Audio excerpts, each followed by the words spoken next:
Well, good afternoon.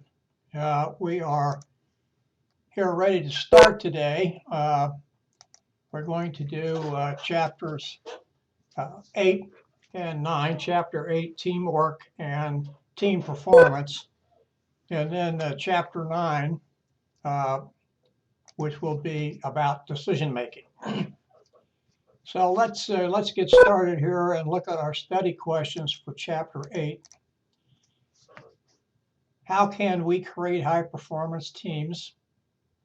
How can team processes be improved? Very important thing to do. How can team communications be improved? Again, something that's very important to do. And then how can team decisions be improved? And that's kind of nice because that sort of leads into chapter 9. I think we can look here at this particular slide. We can look at this particular slide and see these characteristics of high performance teams. And I don't intend to read this to you because it's pretty easy for you to read it yourself. But it's important to note that there must be a challenge, or it must be challenging. People and the team must be motivated. There has to have a purpose. Results have to be obtained, analyzed, and maybe put into practice or changed as the case may be. And whatever results you have must be measurable. If the results are not measurable, it doesn't give us a true picture of what happened. And therefore, team members may be sort of missing the point of what happened. Now, there's a final piece that needs to go with this. And this goes along with this communication thing we talked about a little bit on the previous slide. And that is the team has to have feedback.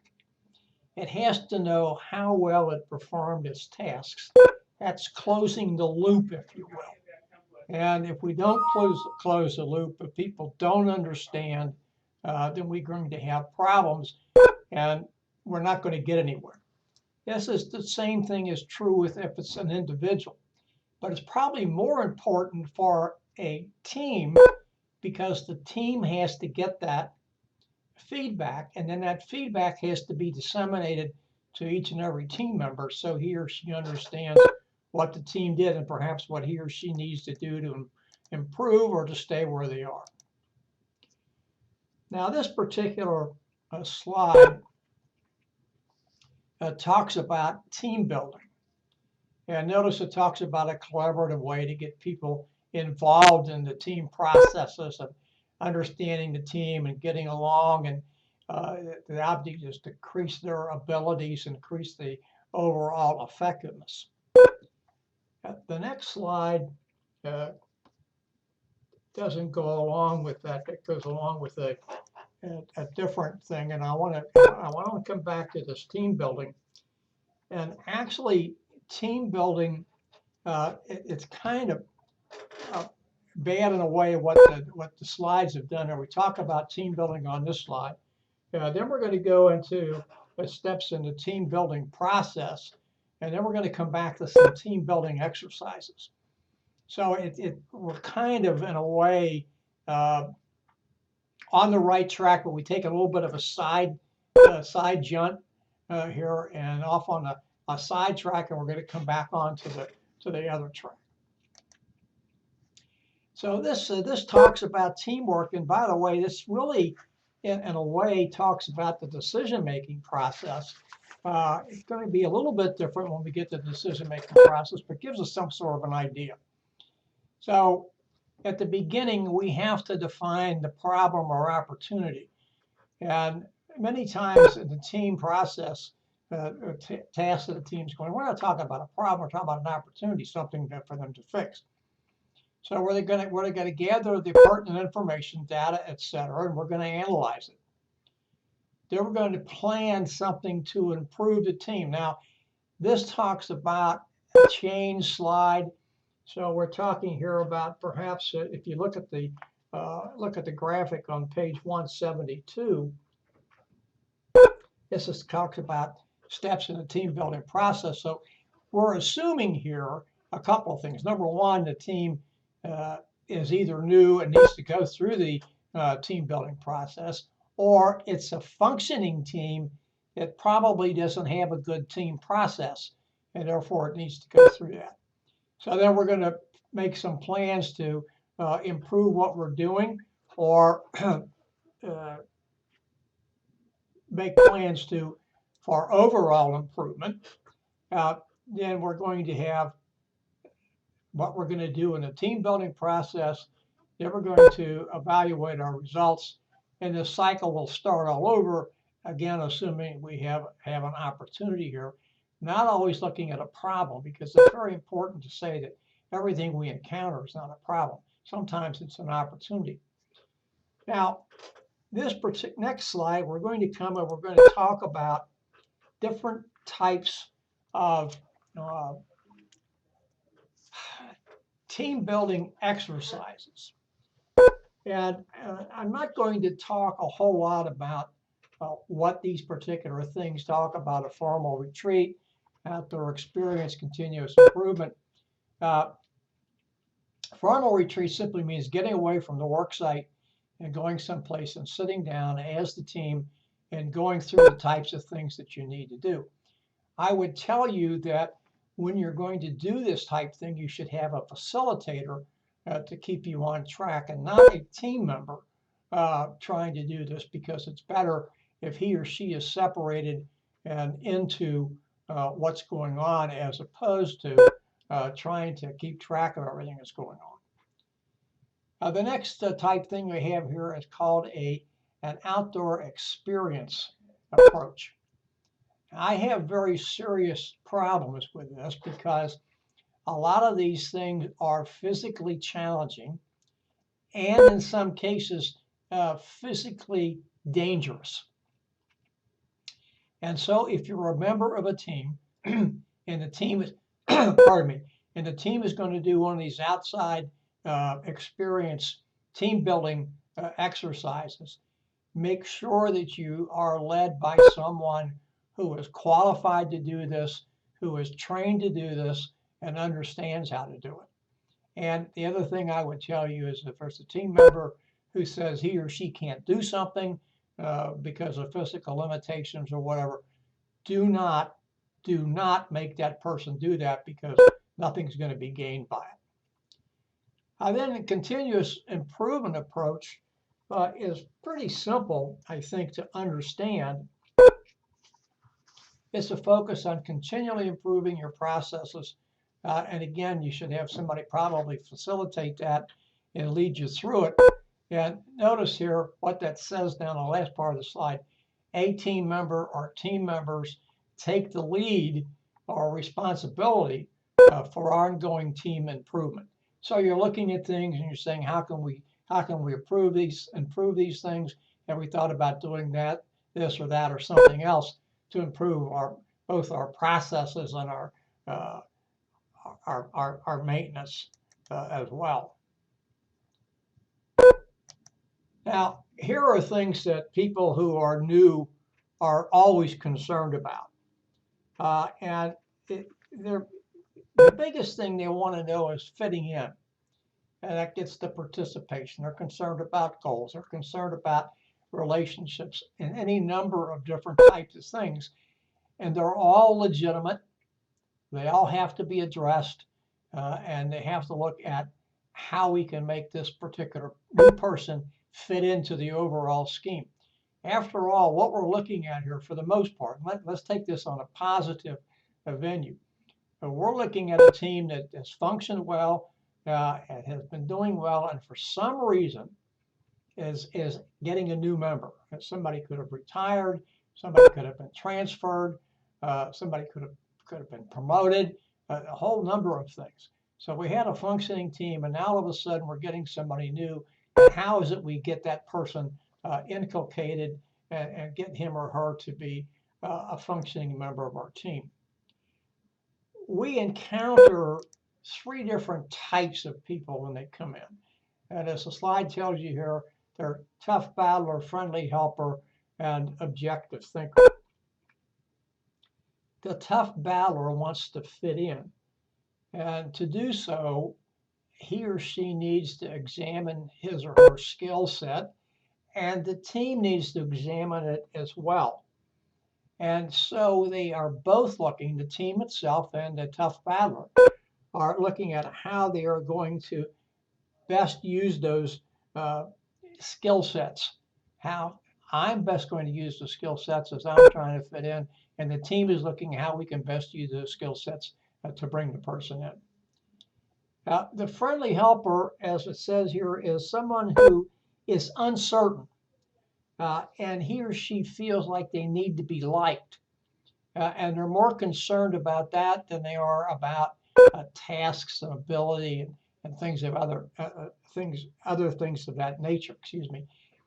Those things are important, but this business of being able to fit in comes first. And then we have the objective thinker. This person wants clarity, clarity about his roles or her roles, clarity about the team roles, how those two intertwine, etc. So notice a person's reflective and thinks about things, and maybe is a logical type person, etc. So I have to think about how we get each of these people in, orientate them to the team, and keep the team moving forward.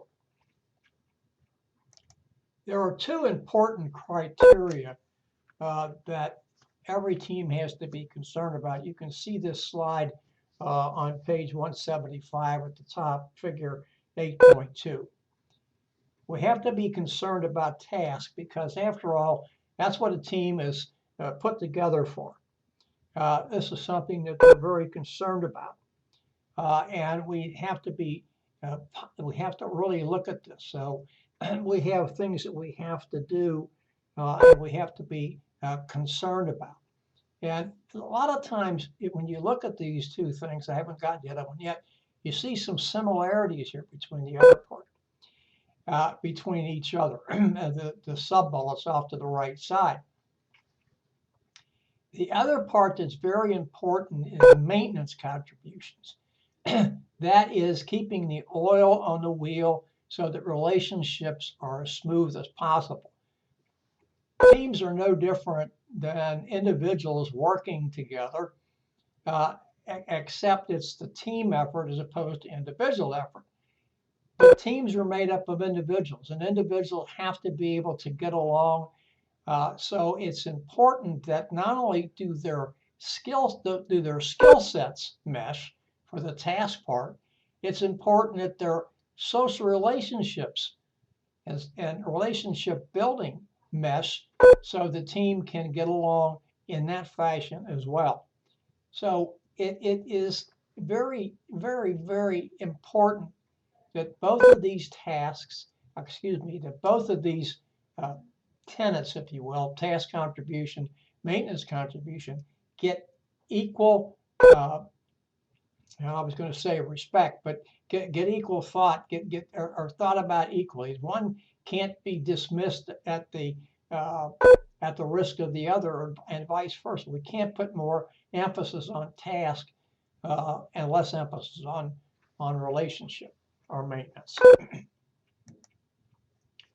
Well, these things are always difficult in the workplace, disruptive behaviors. And it doesn't make any difference whether these disruptive behaviors are seen by individuals or disruptive to the team. But we have this thing, this bullying, this withdrawal, this self-confession type thing, walking off, getting too concerned about things that are not relevant, and then the last one is trying to compete for attention and recognition. All these things are disruptive behaviors, and this gets back to the maintenance contribution. We have to work to eliminate those to the best of the ability, the best of our ability. And we have to remember something. It's an old cliche heard very often in sports surroundings. There is no I in team. And so one person cannot be greater than the team. The team, if it is a good functioning team, is greater than the sum of its parts. which, again, as I said last week when we talked about it, is different from a theorem we learned in high school geometry for some of us many years ago. Now, these are some things we really need to be concerned about, and this kind of brings us back to what we were talking about, these people who are the tough battler and the friendly helper and the objective thinker. We're talking about roles here. And this is what I'm using the categorical we here as a team, expect members to fit into. And then the individual people expect to fit into something. So notice that the association, what our role is on a particular team, is many times governed by the task itself, the environment, the organization, the team members. So, but whatever tasks we perform usually are directly related to the job or the position we hold. So that's something we have. So then when we have this thing called role ambiguity, if you remember cognitive dissonance, it's similar to that. The person is uncertain about what his or her roles are, pardon me, even though they've been explained. So remember, cognitive dissonance is we think one way and act another. Well, this is kind of similar. We think we're supposed to act one way, and yet we do something else because we're being nudged in that direction. So this is an issue that we have with teams. Even individuals have it, but something we need to be careful about. Role overload and role underload are exactly what they say. Role overload is when we expect too much of somebody, and role underload is when little or nothing is expected of somebody.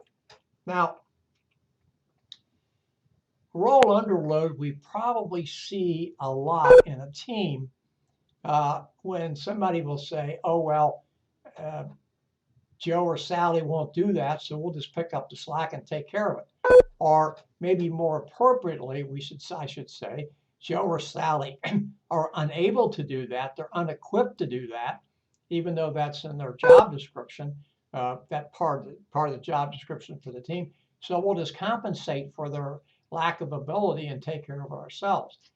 That's really a problem, because now you have someone who actually has been ostracized from the group for some reason. The reason here we're talking about inability or lack of ability, either or. And so we're going to take over what they're doing plus what we're doing, picking up some slack, and take care of that. That doesn't work because the person who is not doing that eventually understands one of two things. They don't want me to fit in, or they're going to do it anyway, so I'm just going to slack off. I don't have to. Social loafing. We talked a little bit about last week. Now, role negotiation is simply the process of getting together and deciding what we expect from each other on the team. This goes on and talks about sitting down, discussing, clarifying, and getting agreement on what's to be done. And then each of us holds each other to task, to accountability, to responsibility.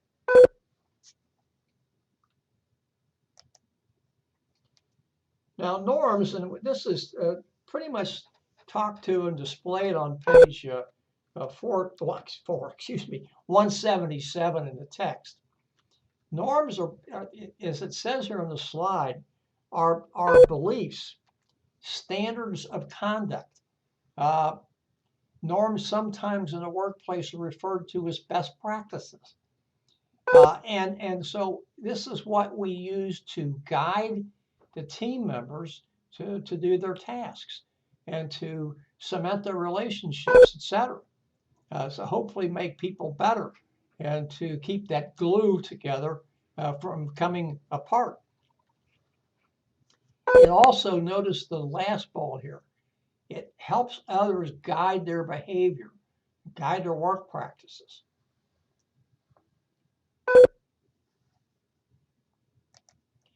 Now, these are the key norms, and you can see these again on page 177.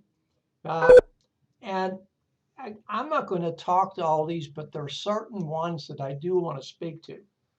Ethics talks about the standards of conduct, what is expected, what is not expected, what will happen to you if you do the unexpected or the unallowed. Maybe that's a better way to say that. High achievement standards. Our performance at high achievement norms. We want to be the best we can possibly be. And we know if we achieve to a high standard, we're liable to get a bonus, or we're in line for a bonus or pay increases or whatever that happens to be. Staying on track.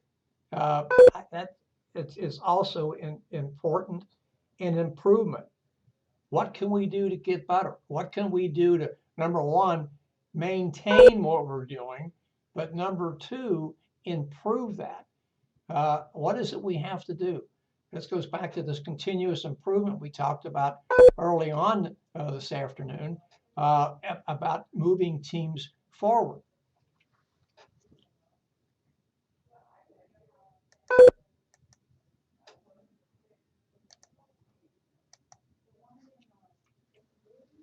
Now, this particular slide talks about how team processes can be improved. Here's leaders influence norms. And by the way, this really hits to the heart of the case study we're talking about, NASCAR's racing teams and a gentleman by the name of Evernham. So notice that we have the leader in the center.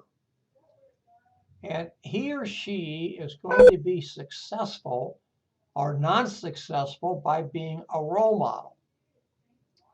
And they're going to exemplify, let's go on the positive side, exemplify good behavior, good conduct, and be technically proficient at what they do. They will set aside time to discuss with the team members what needs to be done, helping them stay on track. Getting members who stand out and using them as role models because they not only can live up to the desired norms, they do live up to the desired norms. And then finally, taking a page out of reinforcement behavior, we're going to reward good behaviors and positively, and we're not going to reward behaviors that we don't want repeated. So a lot of what we have in this particular slide, we've talked about before.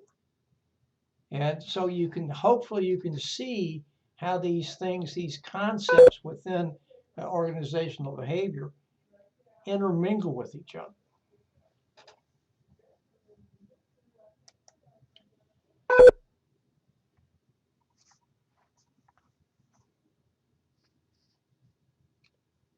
Cohesiveness.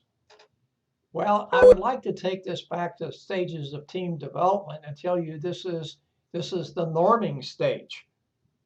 And remember, that's where we get together and we've ironed things out.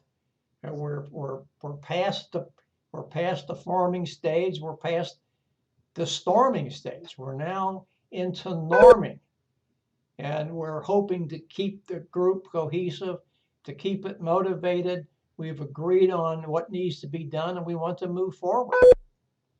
Notice that there's strong relationship between cohesiveness and conformity to group norms and performance. So we're into this norming stage, if you will, and we're going to move from that to the performing stage, which is the last part of this bullet. Remember also when we talked about the norming stage, we have to be careful because sometimes people think we're mature enough at the norming stage to actually be in the performing stage, and yet we're not. So we have to be careful about that and make sure we have all the I's dotted and the T's crossed to make sure we can move forward. For this particular slide, figure 8.3 in your text at the bottom of page 179 talks about cohesiveness and norms influence.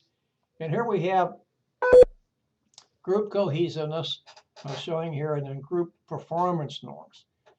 And notice when we have low to moderate performance, we're not in such a good shape. But what we want is we want high performance. And if we do have high performance, then we're also going to have high group cohesiveness.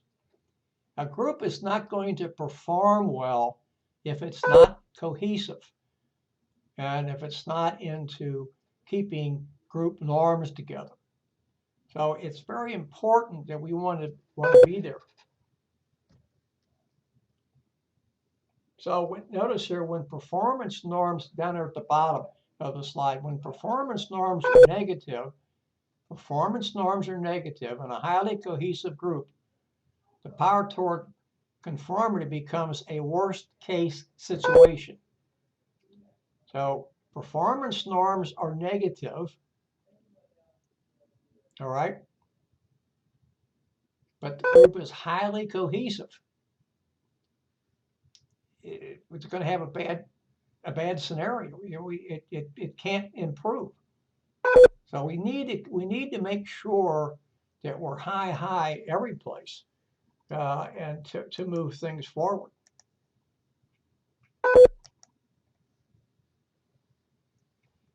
I don't like to talk to this entire slide because in a way it's rather busy. You can see this at the bottom of page 180, figure 8.4, at ways to increase and decrease team cohesiveness. So let's look at a couple of these. We want to increase cohesiveness. We have a small, manageable team. If we don't care about cohesiveness, then we have a very large, unmanageable team. If we intend to increase cohesions, we're going to reward positive results. If we don't intend to increase cohesion, we're going to single out individuals for rewards at the risk of ignoring the team. Remember, we're back here now. Individual starts with an I. There's no I in team. And then this is one that's a little difficult, I think, to comprehend. You want to increase cohesion, you keep your team isolated. And I'll come back to that in a second. If you don't care about cohesion, you open it up to other teams. Now, what this isolation means, it does not mean to ignore other teams that are around. What it means is to keep the cohesion of your team and not admit other teams into your team. Once you do that, the cohesion is going to be lost. Now, that does not mean to say that sometimes a team doesn't have to be open to other teams. It may have to be. But then when you do that, you start a new team. You can't expect this team very cohesive and this other team very cohesive to come together and still be cohesive. It's just not going to happen.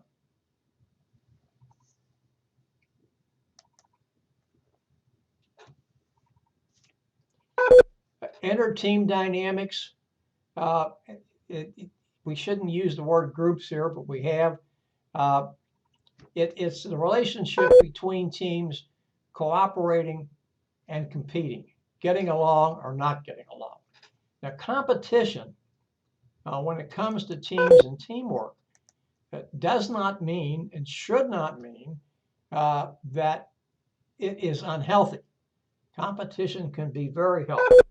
but many times it is not, and so it flames out. Now, these are ways to achieve positive inter-team dynamics.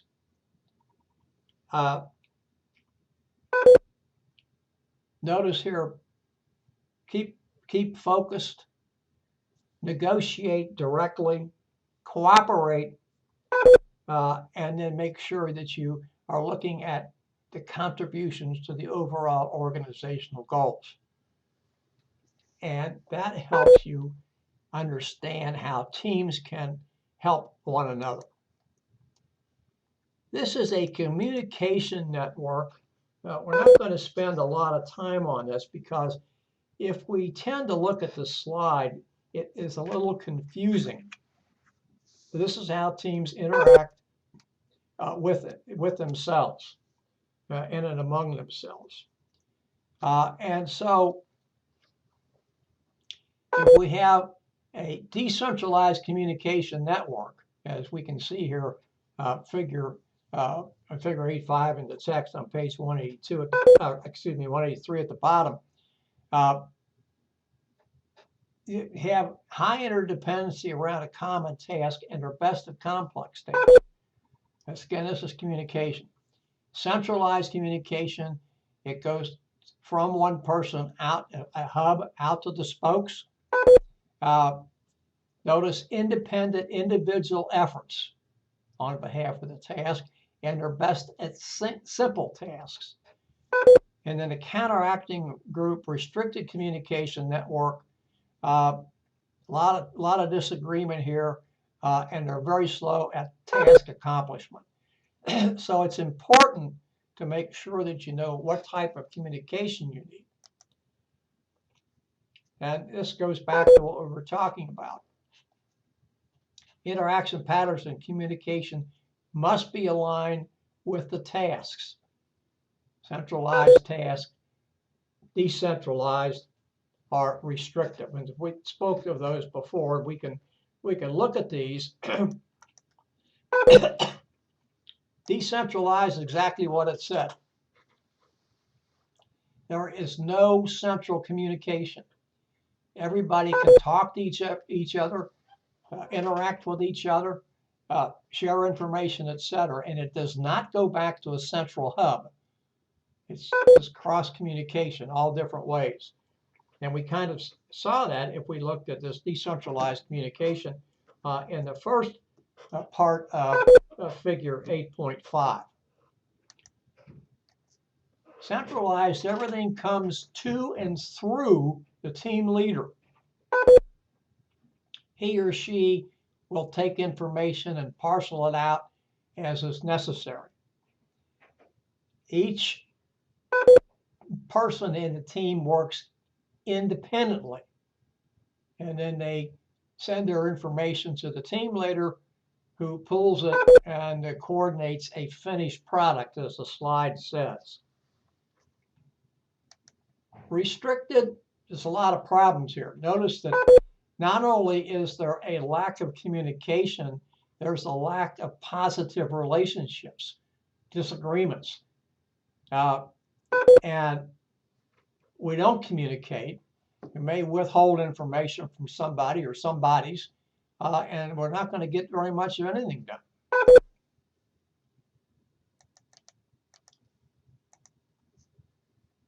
Proximetics is simply the use of space. And it's the wise use of space.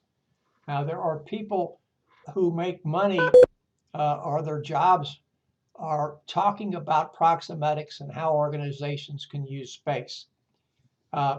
Design of office space, especially in a large office, is very important.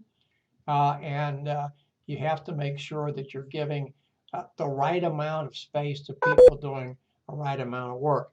I always like to use this as an example. When I was stationed in St. Louis, when I was in the Army, we had an officer personnel department and an enlisted personnel department. The people who took care of the respective officers and enlisted, depending upon their military occupational specialty, were known as career advisors. There was a new building going up, and the folks that ran that, known as the General Services Administration, GSA, which takes care of buildings, et cetera, and space for the government, decided in their infinite wisdom that an enlisted advisor needed less space than an officer advisor, even though the job descriptions were the same. And it took a lot of time for people to get that through to the folks that set up the office space, that regardless of the fact that one person may be an officer, a commissioned officer, and another person may be what the Army referred to as a non-commissioned officer, had the same job title, had the same job duties, and therefore required the same amount of space. So that's what this is talking about. Notice this talks about architects and consultants, and they specialize in this type of thing, this office design, and making sure that people have appropriate space in which to work. It's also important for the architect and the consultants to understand what each individual is doing, what his or her tasks are, perhaps how they fit into the whole in the amount of space that he or she needs.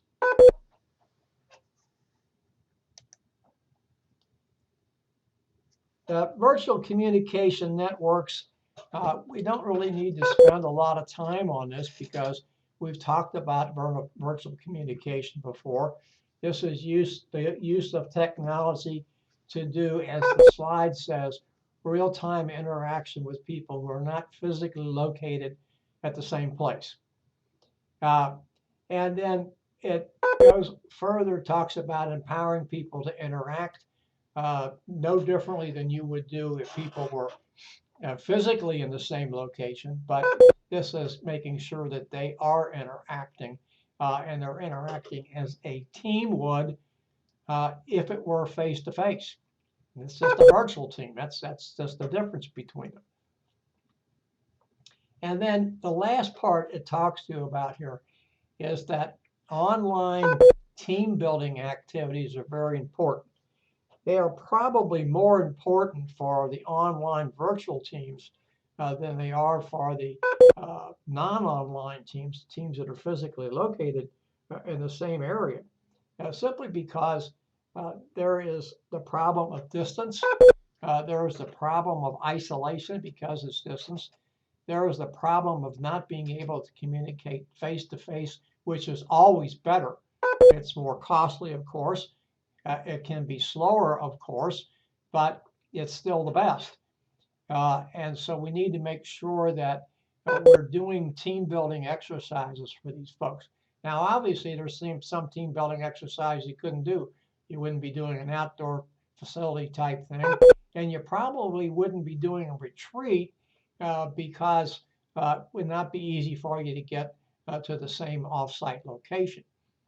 So you probably would want to focus on continuous improvement. Not to say that you couldn't do something else, that you couldn't do a video teleconference and you'd be away from the work site. It might be a little difficult, but you could probably do that. So where people would actually be not in the workplace. There's the philosophy that you get more accomplished if people are outside the workplace in these retreats. They're dressed differently. They were dressed to come to work, etc. When I was in St. Louis, we did that when we were in the Army, or when I was in the Army, not when I was in the Army. And we would go to a location outside the facility and be dressed in civilian clothes. The object was it was supposed to break down barriers. Whether it did or not, I don't know, but that's the object, and you have to work through those parameters. This is a question that's posed to you. What innovation in electronic communication do you predict in your working lifetime? I don't have an answer for that, but I think we can see the things that have happened. The thing I think that is coming to my attention is that Apple is supposed to come out with an iWatch, which will allow you to do as many things as you do on a computer, except you wear it on your wrist instead of carrying it around in a pocket or attached to your belt. How large they're going to be, I don't know. What size of screen you would have, I don't know. But what it does remind me of is the fact that back in the I won't say 1940s, but sorry, the 1950s, there was a very famous comic strip named Dick Tracy, after a famous fictional detective. There was a movie about Dick Tracy a few years ago. And one of the Dick Tracy's innovations back in the 1950s, again, it could have gone back to the 1940s, was a two-way wrist radio. So you could do communications via that way. And then sometime in the 1960s, maybe even the late 50s, his creator, Dick Tracy's creator, Chester Gould, came up with the idea of a two-way wrist television. So here we are with Apple doing similar type things, of course, being able to do computer type things and taking photographs and things of that nature. So I think technology keeps changing. Many of us have marveled, I think, at how the internet has changed things, and the .com world has changed things, and they're still changing. So that's a question for you to answer for yourselves, and certainly nothing that I'm asking you to do to send in. Now this brings us, this last part brings us somewhat into a lead-in to Chapter 9, which we're going to discuss in 20 or so minutes. And here we are making decisions and using different alternatives. Decision by lack of response. Notice here what it says is that one decision is suggested after another without a discussion taking place. Now, this is a technique known as brainstorming. The only difference with brainstorming is that brainstorming normally talks about ideas, not decisions. And what you do in a brainstorming session is you just come up with as many ideas as you possibly can, and there is no consideration of anything that anybody has or discussion about anything anybody has offered. All of these things are written down. We used to use what we called butcher block paper and write on them and paste them up around the walls. It could be done by computer now. There are programs to do that. So that's the lack of response. And all you're doing is putting things up there, and then once you're finished, once you've exhausted everything you want to do, then you sit down and discuss this. Decision by authority rule, that's pretty easy. Whoever's in charge makes the ultimate decision, often with no consultation. Decision by minority rule. Here is a funny thing. It's where the minority actually overtakes the majority and gets their wishes through. Notice the two terms that are used down here, they railroad. And what I've seen this happen before, and what happens is the people in the majority simply get tired and they don't want to talk anymore, and they just let things happen.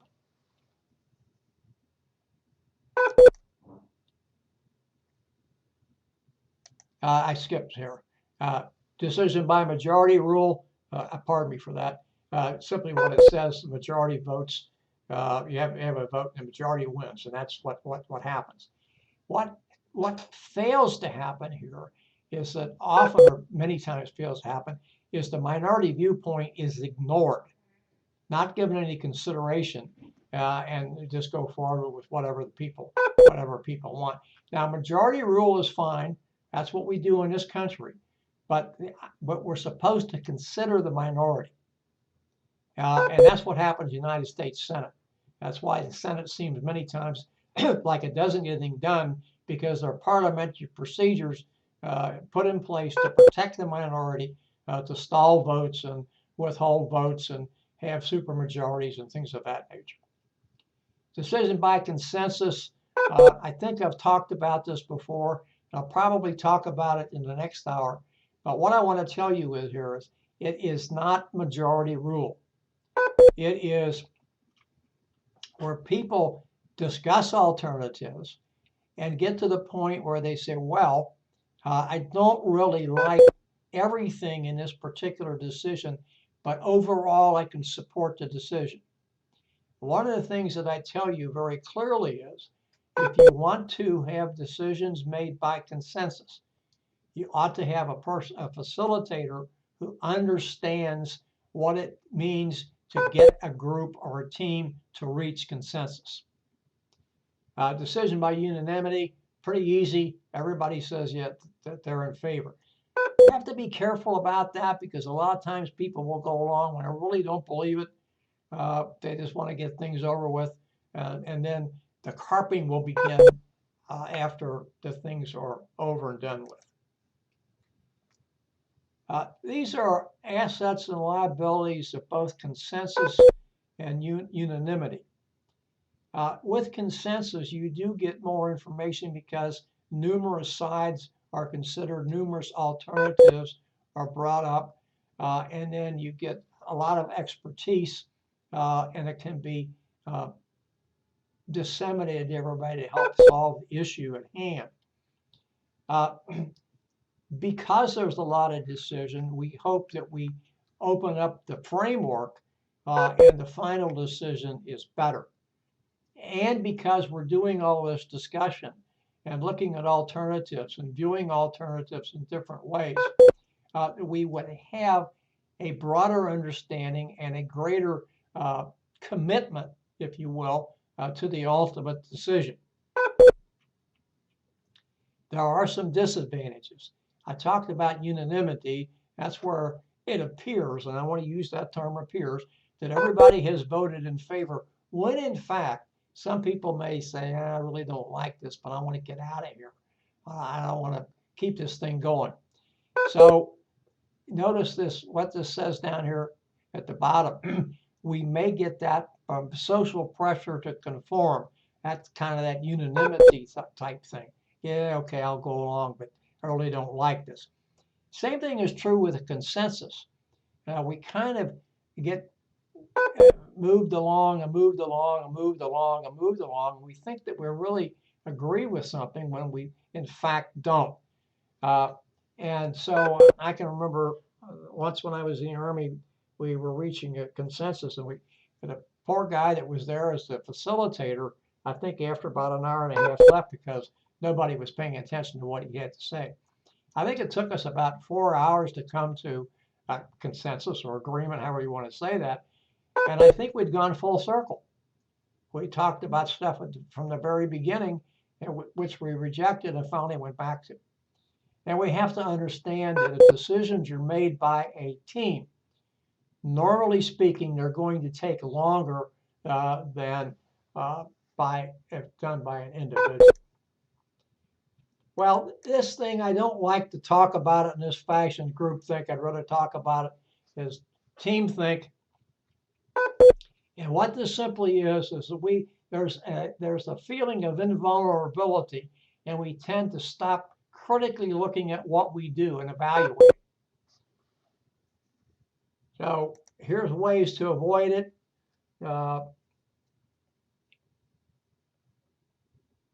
The leader does not take a position. This is a classic example of that was President Kennedy during the Cuban Missile Crisis. He made himself absent from the discussion of the group he assembled. It was not a team, it was a group.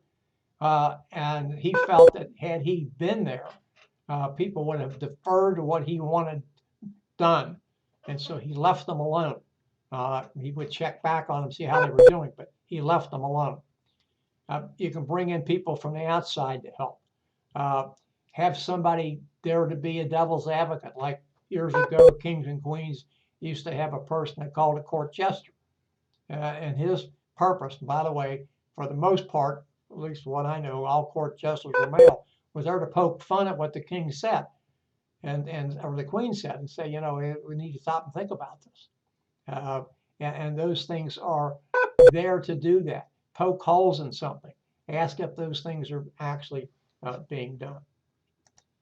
This brings us to brainstorming, which I talked about before. Notice that things about brainstorming is more is better. Criticism is ruled out. We want people to be creative. Note, I already said quantity. And the other thing is, and it really you want to encourage, is people piggybacking, taking somebody else's idea and enlarging upon it, improving upon it. That does not mean that the original idea goes away. It just means, hey, you know, here we thought about this, let's take it to the next level. Very good technique. And you have to remember, if you get into a brainstorming session, there is no criticism, no evaluation of ideas. Every idea has an equal chance to be put up on wherever you're putting it and left there until the brainstorming session has finished. Once that's finished, then you can begin evaluation. This is just asking for your experience, thinking about team cohesiveness and groupthink, how they might be related. Can cohesiveness ever reduce groupthink? When there's a cohesive team and members are familiar with each other, they may be less likely to censor their opinions and more likely to disagree. Do you agree with that or you disagree with that? This is just your experience. And you think about that and digest that. Another way to think about decisions is the nominal group technique. Members are asked a question individually and in writing to a nominal question.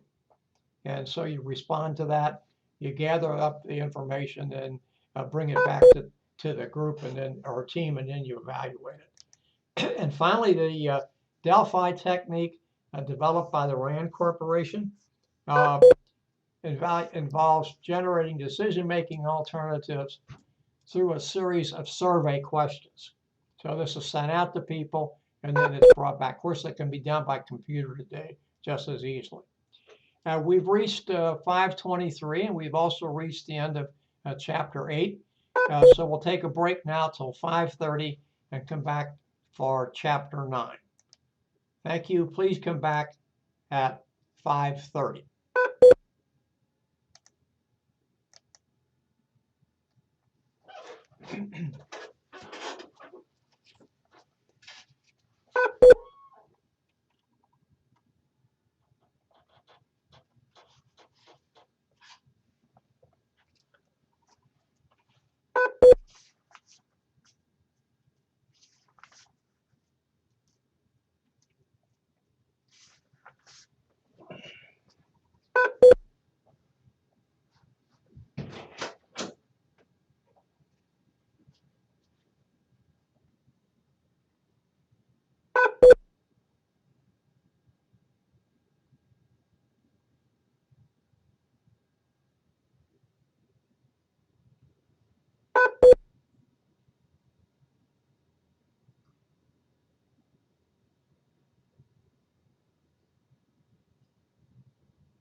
Well, we're back. It's 5:30, and we are now into Chapter 9, Decision-Making Creativity.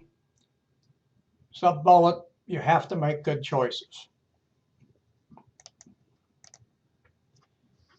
We hope to answer these questions as we go through this next 50-plus minutes. Pardon me. What is involved in the decision-making process? What are the alternative decision-making models? What are the key decision-making traps and issues? And finally, what can be done to stimulate creativity in decision-making? Well, I think the best thing to say about decision-making is you have to select what you want to do from among a number of different alternatives. We have to remember that every time we make a decision, we're not necessarily solving a problem. We could be solving an opportunity or deciding how to attack an opportunity. Now, the next slide we're going to get to is the decision-making process. And we need to think about that in some fashion. I just went past it here. And these are the steps in the decision-making process. You can see these graphically displayed page 196 in the middle of the page. And then we're going to get to ethical reasoning, which comes right after that. So first of all, we have to understand, recognize, see, whatever the right word is, that we have a problem or an opportunity that needs to be addressed. And we have to put it in some sort of shape, is what I like to use the term is, so we can address it. We have to say, this is what it is, and this is what it's not. Once we've done that, we need to identify alternative courses of action to solve the problem or to address the opportunity. Once we have done that, we have to select from among those alternatives the course of action that we believe will give us the best results. We then have to put that decision into action, implement it, if you will, as the slide says. And then we have to be concerned about some things that may happen, a lack of participation error.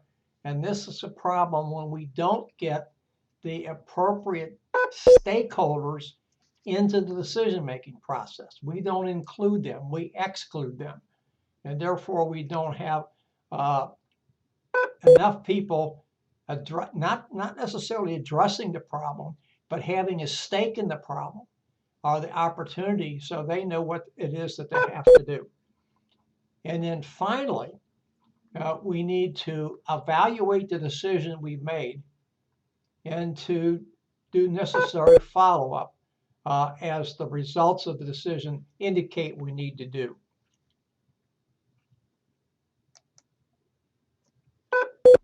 So this is really a colorful slide coming back to pardon me, what you can see in the middle of page 196.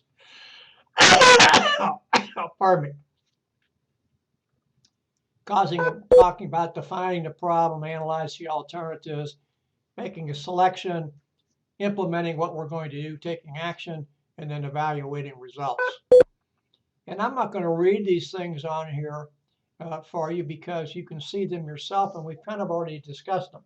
But this gives us a kind of a graphic way to look at this and shows us that we move in a linear fashion through the process.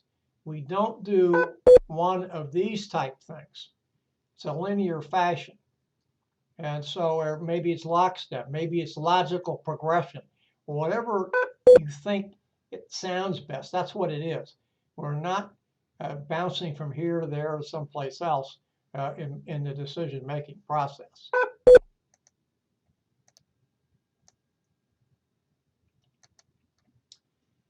Now, the next thing we're going to talk about here, and we're going to get to the ethical reason and decision-making process, is what is ethics? It is the philosophical study of right versus wrong. Talks here about good character, good conduct, etc. And we look at things like moral problems. And this is something that poses a major ethical consequence for the decision maker and possibly for others as well. From that, or not necessarily from that, necessarily stemming from that as something that's the next step in logic, we have a thing which is known as a moral dilemma. This is where the person making the decision faces two or more choices, each of which is ethically uncomfortable. And then notice what it says here. Each is either beneficial or harmful, potentially beneficial. Either alternative is potentially beneficial and harmful. Well, I don't think you have an ethical dilemma if each alternative is potentially beneficial. You do have an ethical dilemma if each decision is ethically harmful. I suppose that you could say, well, you do have an ethical dilemma if each alternative is beneficial, but the one alternative A benefits 60% of the people, and alternative B only benefits 40% of the people. I suppose you could say that, but to my mind, an ethical dilemma is only when each alternative is potentially harmful. So next we have the decision-making process, which really is pretty much the same as what we've talked about in the decision-making process itself. We're going to define the problem, but notice here what we're doing in every step here is we're looking at the ethics. So we're defining the problem and we're looking at ethical or four ethical dilemmas. And we're going to analyze the alternatives, and we're going to consider implications for the common good. Stakeholders, all stakeholders normally are positive, but so yes, we're going to do that. We're going to notice this next thing is making a choice is choose best ends and right means. Now, there's an old story about ethics that, and some people look at the ends justify the means. So if you get to a positive outcome, it doesn't make a difference how you get there. So the end justify the means, or the reverse, the means justify the end. You need to have something that is consistent with both. You're not making shortcuts here. Then you go through an ethical double check, and we're going to talk about the double checks next. So I'm going to skip that part right now. And then, well, of course, we're going to take action. I've skipped that. We need to make sure that we're doing the right thing, and et cetera, which we talked about before. And then we're going to check the actual ends and means versus the intended ends and means. A little bit differently because we've thrown this ethical piece into it.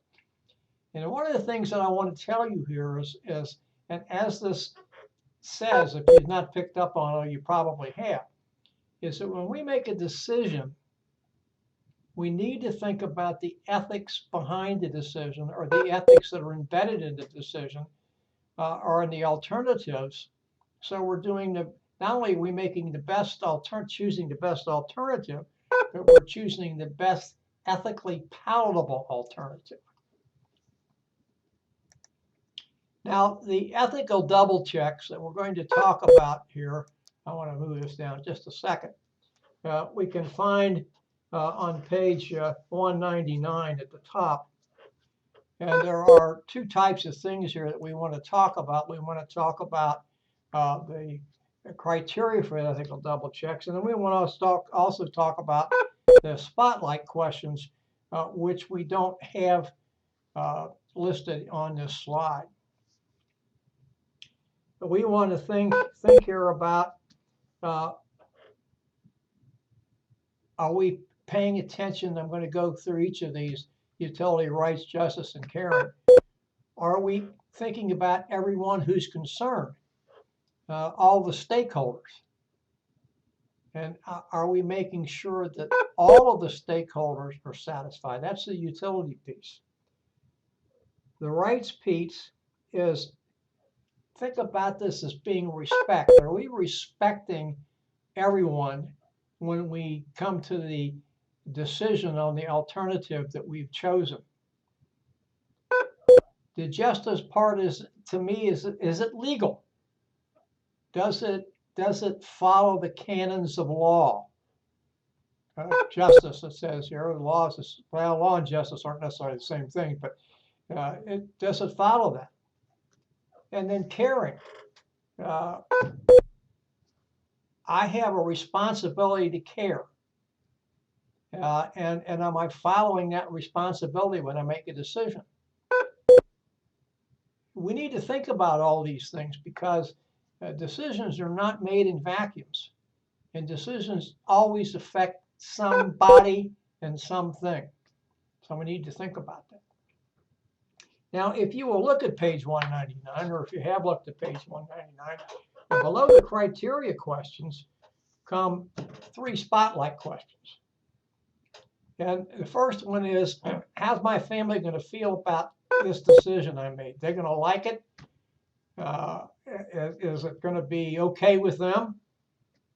How would I feel if this decision of mine was published in the local newspaper? I'd like to take that a step further. How would I feel if that decision was broadcast on the 11 o'clock news?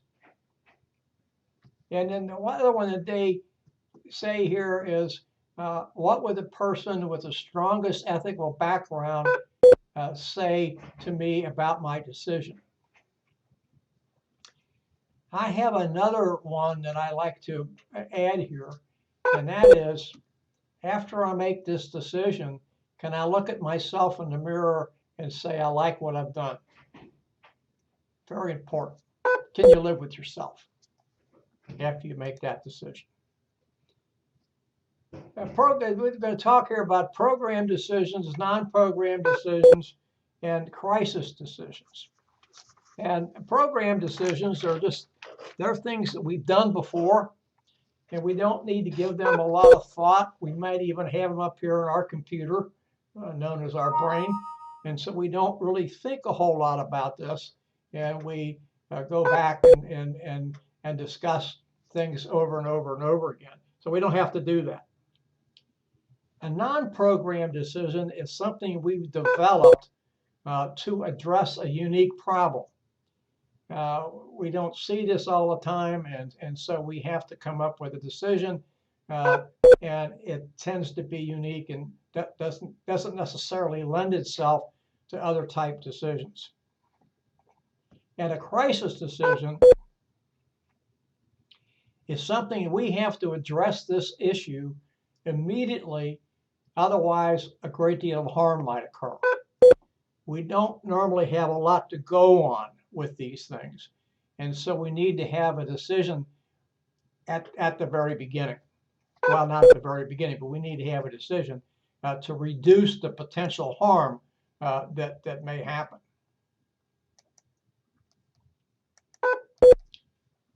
Decisions, as this says, and it kind of follows the previous slide, are made in 3 different types of contexts. They are certainty, risk, and uncertainty. Now let's examine each of these in turn.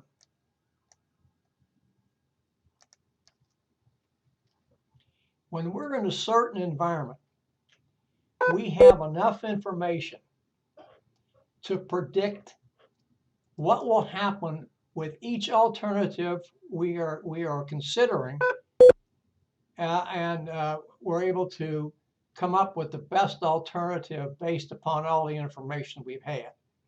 We know what's going to happen. We're pretty sure if we implement alternative A, this is what's going to happen. Alternative B, this is what's going to happen. Alternative C, this is what's going to happen. So we have this information, and we're able to act on it pretty much with impunity and without too much difficulty. When we're in a risky environment, we don't have complete information. We don't have certainty. about the various outcomes or about the alternatives and the various outcomes from each alternative.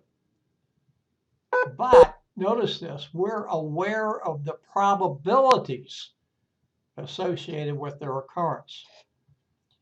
So this is not kind of double talk here. We don't have enough information regarding the outcomes of various courses of action or the alternatives. But we have an idea of what might happen, the probability.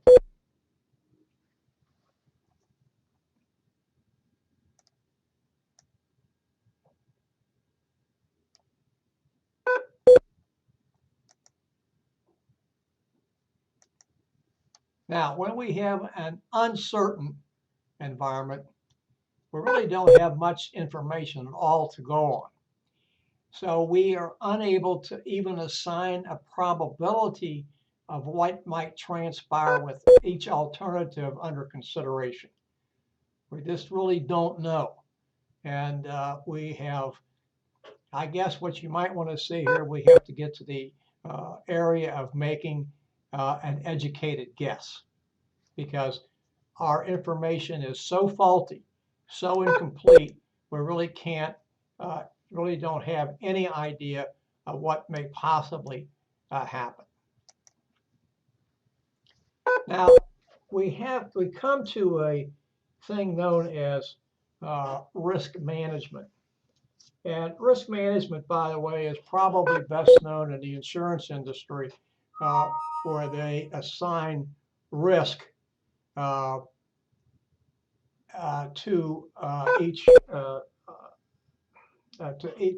various and sundry things might happen. So they assign a risk to when you're apply for homeowners insurance, they assign a risk to what might happen for fire, etc. And they do this based upon the construction of your home, the age of your home, maybe the type of wiring that goes into your home, whether it's new or old, and other type things.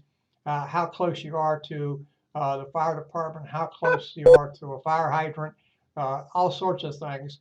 And so that's risk management, and that's probably the best one we know. But what risk management actually does here, and I've talked about it a little bit differently in what the slide says, it's anticipating the risks that you know might happen and then factoring those risks into your decision making. So you say, okay, alternative A has a 20% risk factor, and there's a risk factor that goes up double for alternative B, and it doubles again for alternative C. Well, we factored the risk in, and we're going to actually choose the one that is least risky of the three. That's what we're trying to do. Now we move from risk management, and in a way we're still staying with that, to the decision-making models. We have a classical decision-making model, which you can see here on the left, figure 9.3 on page 203 in your text, and then the behavioral decision-making model on the right. In the classical model, we have a problem that we know about. The slide says it's clearly defined, so there's no ambiguity here. We know all the possible alternatives and their outcomes or consequences. But because of this, we are able to make what is considered the optimum choice amongst those alternatives, choose the best, and then take action, implement, and of course, we're going to want to evaluate, follow up, and all the rest of that that goes along with the decision-making model. On the behavioral side, we don't have enough information because the problem is not clearly defined. Let's say it's fuzzy. We don't really know what it is.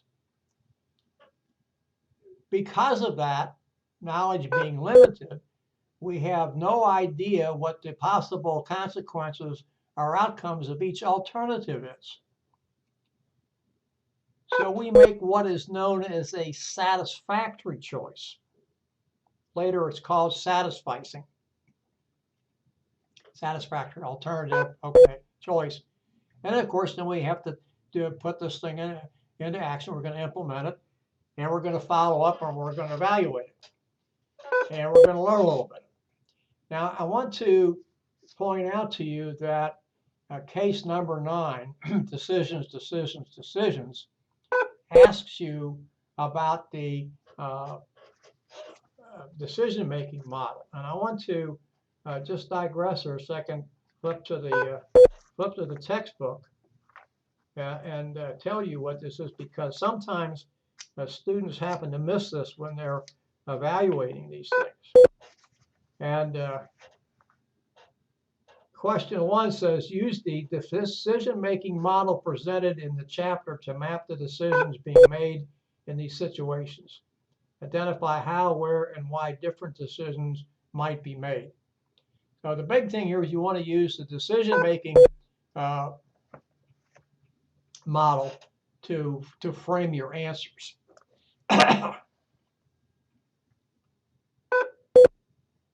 And here we're going to come along a little bit more of what we've already talked about here. We don't have to go back and repeat this, but it gives us some kind of an idea, and it's reinforcing what we've already said. Classical, we know we don't, pardon me, we don't have to have any other information. We've got all the information we need. We know what's going to happen with each of the alternatives. We're going to take the best alternative possible, and we're going to implement it, follow up, evaluate it, etc.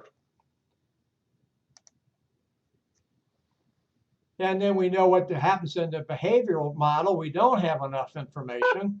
And so maybe we're acting on our perceptions or our gut feelings. And remember that those things are not always perfect. We say perception's reality, which is true, but it doesn't mean the perception is actually correct. It just means it's reality because it's reality to us. So we talked about here in the behavioral model, making a satisfactory decision. Notice here it's called a satisficing decision. We are taking, as the slide says, the first alternative that appears to give us an acceptable answer to resolve the problem or the situation at hand. First alternative that appears to give us an acceptable answer to our issue. May not be the best.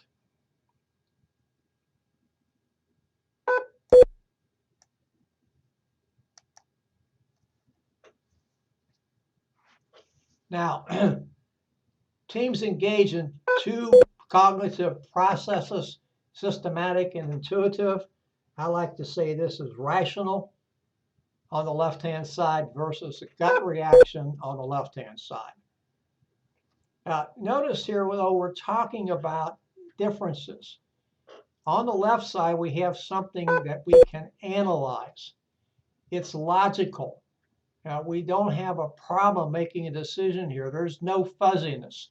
There's no shades of gray. We're able to see this clearly in black and white.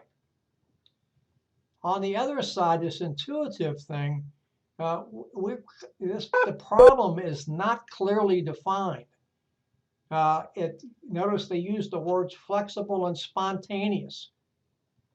And we may be making a decision in a risk environment or an uncertain environment or both.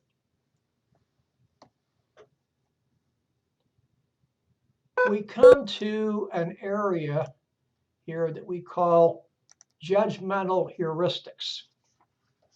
And heuristics are discussed and displayed on more discussed and displayed on page 205 in the text. And it's what we're doing is we're boiling things down in the decision-making process to their simplest forms, or we're inventing shortcuts to make decisions. So we're really not, in some fashion here, looking at the problem as a whole. we're looking at it as a way to do things. And because it's easier for us to do that, we don't have all the information, etc. It makes it easier for us to deal with uncertainty because we have limited information, and we just don't have everything we need to do with what we want to do. So we're going to use these, make these decisions, get these simplifying strategies because it's a little bit easier to work with. Now we have two things here called availability heuristic and representative heuristic. And I would like to go back to the previous one, and I didn't use this because it talks about rules of thumb, but there are problems that still develop. So in the availability heuristic, this is something, and notice at the slide it talks about something being in your memory.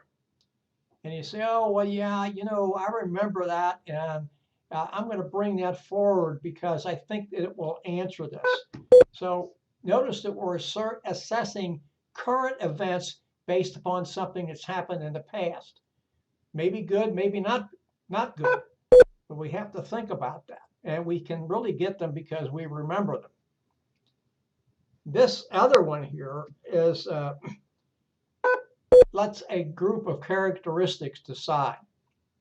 Notice it says here, and it's important to read this, involves assessing the likelihood that an event will occur based upon its similarity to one's stereotypes of similar occurrences. So we're going to look at what's happened in the past, and we're going to try to bring those to the forefront.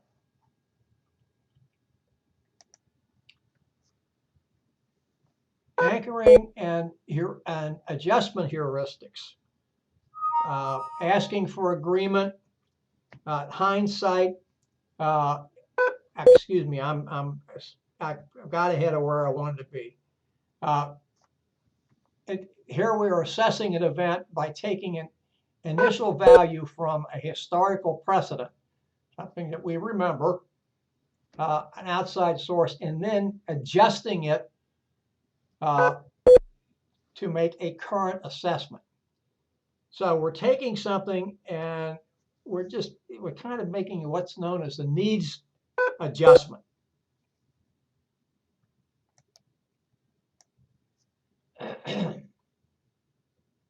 We have some things that we have to be careful about. We have something here that's called a decision bias. The confirmation error is asking for agreement without really investigating everything that's going on. So we're only seeking answers that support what we already believe. We've made up our mind. We think this is the right answer. And so we're going to ask people for their concurrence on things we think is going to happen. May not happen. We've already made up our mind. So they're confirming what we already have done, and the confirmation may be way off base. The hindsight error simply says we're overestimating the degree to which this particular thing could have been predicted. It's already taken place, and we think, well, we really should have been able to predict that, or we could have predicted it.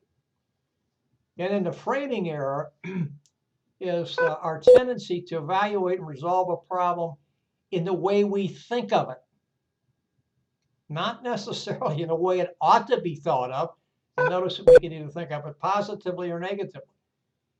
We're thinking of it in a certain way instead of evaluating what we have.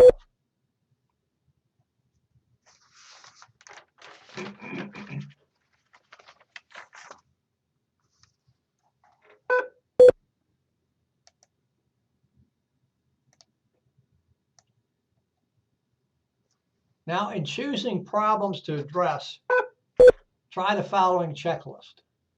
What really matters? Now, I like to use a little analogy here, and that is of a person that owns a car dealership, and the sales manager comes in and tells the owner, our sales are down. And so the owner gets all of his people together and says, okay, what's our problem? And somebody says, our cars are overpriced.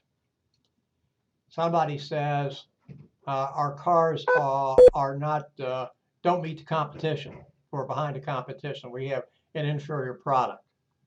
Somebody says we're in the wrong location. Somebody says our service department is not very good. So you have all those things, and none of them may be correct. They all may be symptoms of a larger problem. I'm not going to tell you what I think the larger problem is, because this is just a hypothetical question. We don't know. And until you get to the root cause of the issue, all you're doing is treating symptoms. Now, for instance, let's make it even simpler. You wake up in the morning and you have a fever. You take your temperature. Your fever is 100.6. So it's not quite a low-grade fever and not quite a real bad fever. So you take a couple aspirin or some other type of analgesic and hope that the fever will go away. You may be treating a symptom. You may have an infection. And yeah, the fever may be reduced a little bit, but the infection's not going to go away because an analgesic will not cure an infection. So that's what I'm talking about, treating symptoms. What really matters here? What mattered with the fever? Fevers are usually indications of some other problem. So just taking 2 aspirin or some other analgesic is not going to solve it. So what matters? Very good question to ask yourself. If I don't do anything, will the problem resolve itself? Will it go away? That's a possibility, but you have to have enough information to know that the problem will go away, or the problem is inconsequential. It doesn't make any difference. The next one is very important. Is this my problem or my issue to solve, or does it belong to somebody else? The old story is, don't take on somebody else's monkey. Let that person, give it to the person it belongs to, not to somebody else. And then the time I spend on solving this problem, is it going to make any difference? You need to answer all those questions. Now, obviously, a lot of times you have to make a decision. You don't have the time to go through each and every one of these questions and answer them properly. But when you do, you should, you must. Otherwise, you're liable to do things that aren't good. It's not going to help you. Not going to help you. It's not going to get the problem solved that we want to solve. So always go through that process. This brings us back to something we talked about in Chapter 8, authority decisions. Guy or gal in charge makes a decision, maybe with or without consultation, but it's his or her decision. May get input from somebody, may not ask for input, and the decision is made. That's what I've decided to do. Step down, next case. If I wanted your input, I'd ask for it. I'm going a little bit overboard here, but this is what we find. This is what we see. Consultative decisions are exactly what they say.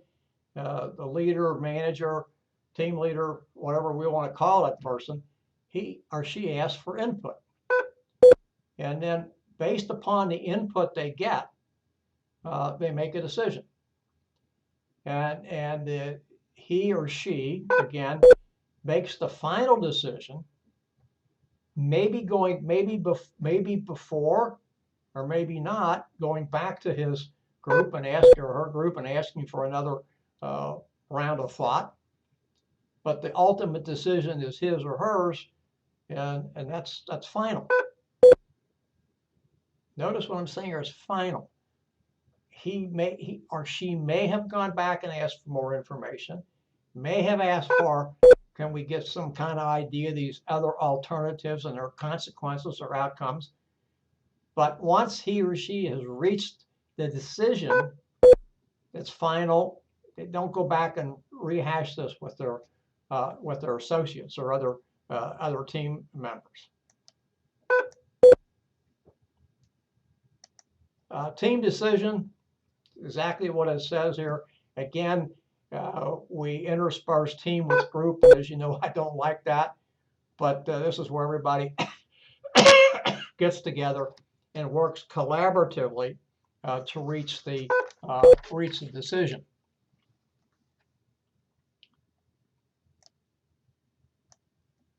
Now, this particular slide, figure 9.4, which you can see on page 209, was developed by Victor Vroom, and I don't remember Diego's first name. The decision-making model, it's a rather busy model. You can follow it. It's not something that I'm going to go through. I do commend you to look at it. It does give you some ideas here. At the top of the figure gives you managers questions, etc., that he or she should ask when they go through this. And it does have some value to it, but like I say, it is a little busy. It's a little hard to follow, but it is interesting, and you can look at it at your leisure. Not something that I'm going to make a big point of, but we do need to look at decision-making models and how they're followed.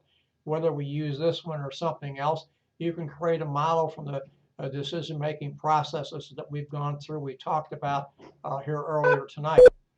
So it's something that can be done.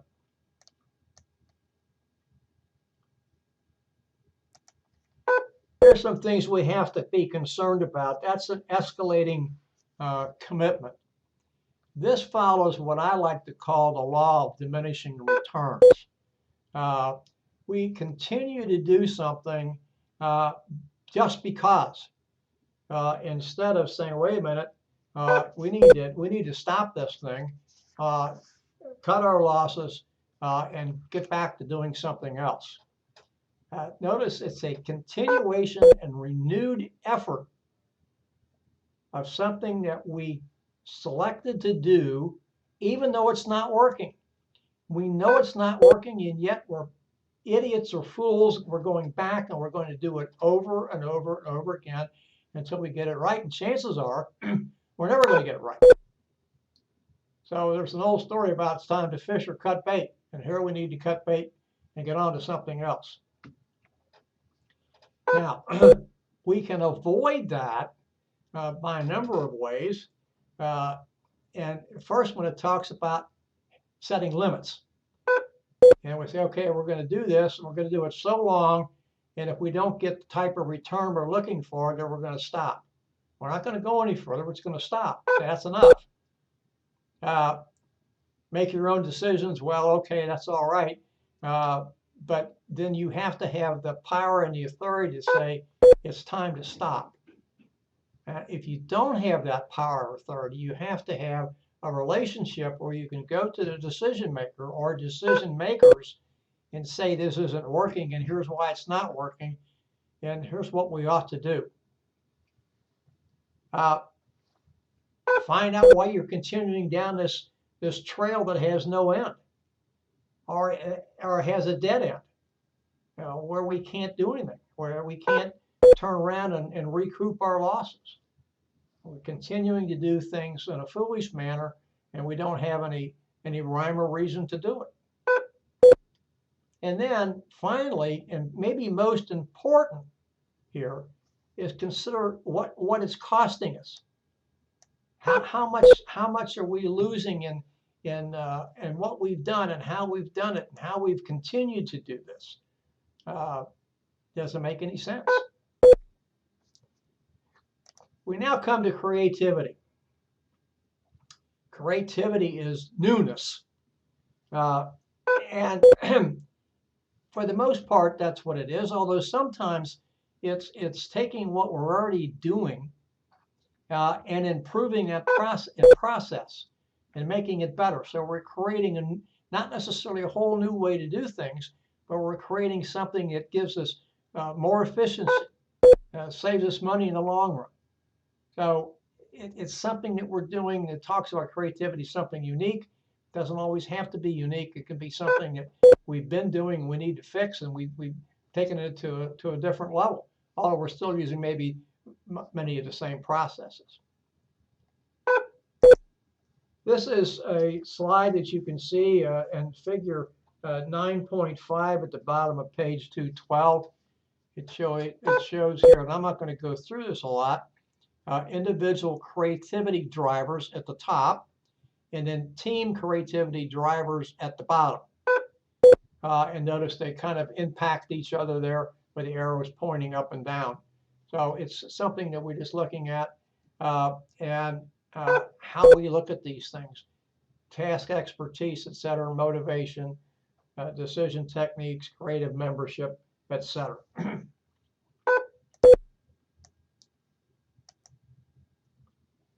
These are the personal creativity drivers. And then next we come to which we talked about. You can see in the figure.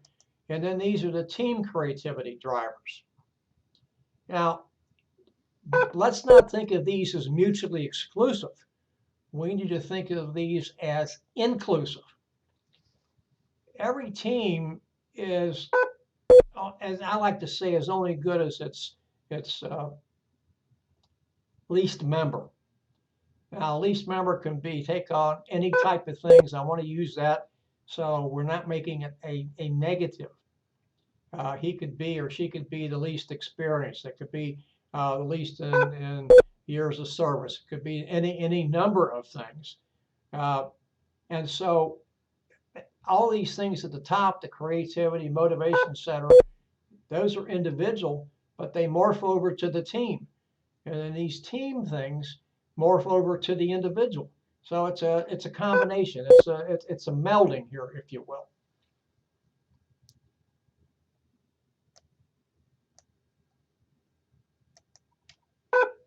Finally, our last slide here is in your experience. There's an interesting site with simulations and training on creative techniques and ways to enhance your own individual creativity. It's at brainstorming.co.uk. Well, next week we will do chapters 10 and 11, which chapter 10 being conflict and negotiation, and then chapter 11, chapter I think that is always interesting to people, communication and collaboration. Communication, I think, because we communicate every day. We don't think many times about how we communicate and then the ways we communicate. And so we need to think about those things, make sure we don't send things like mixed messages and things like that. That's not to say the conflict and negotiation chapter is not interesting. It is as well, because we find conflict every day. And the conflict is not necessarily bad. It's only bad when we let it get to the point where it seems bad and it's becoming destructive. So again, as always, I'd like to thank you for your attention. I don't think anybody's tuned in tonight, but I will have the lecture recorded and uploaded tomorrow, probably around 9:30 in the morning. So for the last hour and 45 minutes, I thank you for your attention and good night.